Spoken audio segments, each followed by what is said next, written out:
என்னடா அர்ஜென்ட்டா வர சொன்னேன்?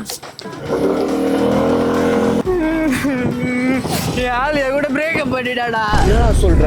அப்படி எனக்கு வாழவே முடியலடா.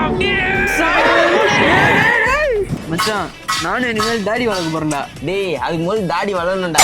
சும்மா படத்தை பார்த்துக்கிட்டு ஏதாவது ஒன்று பண்ண. மச்சான், என்னால இந்த பெயினை டாலரேட்டே பண்ணிக்க முடியலடா. ஜிம் போய் ஜாயின் பண்ணாதான் என்னால இந்த பெயினை மறக்க முடியும். சோபா முடியலடா சாமி. என்ன பண்றது? போன் அடிக்குதுடா. ஹலோ, என்னடா ஜாலியா சிரிச்சுன்னு இருக்க? சிரிக்கிறேண்ணா, போன வைமா. நானும் இனிமேல் தேவதாஸ் மாதிரி நாய்க்குட்டி ட்ரிங்க்ஸ் அப்படின்னு சுத்த போறேன்டா.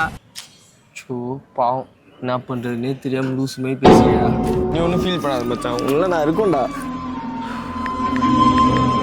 என்னடா என்ன பண்ற? என் ஆளோட வெளியே வந்திருக்க மச்சான். பரவாயில்லையே, காலைல பிரேக்கப் பண்ணிட்டு ஈவினிங் உடனே பேச்சப்பா. சூப்பர்ரா. பேச்சப்பா? ஏய், இது வேற பொண்ணடா. இப்பதானே கம்மிட் ஆனேன்.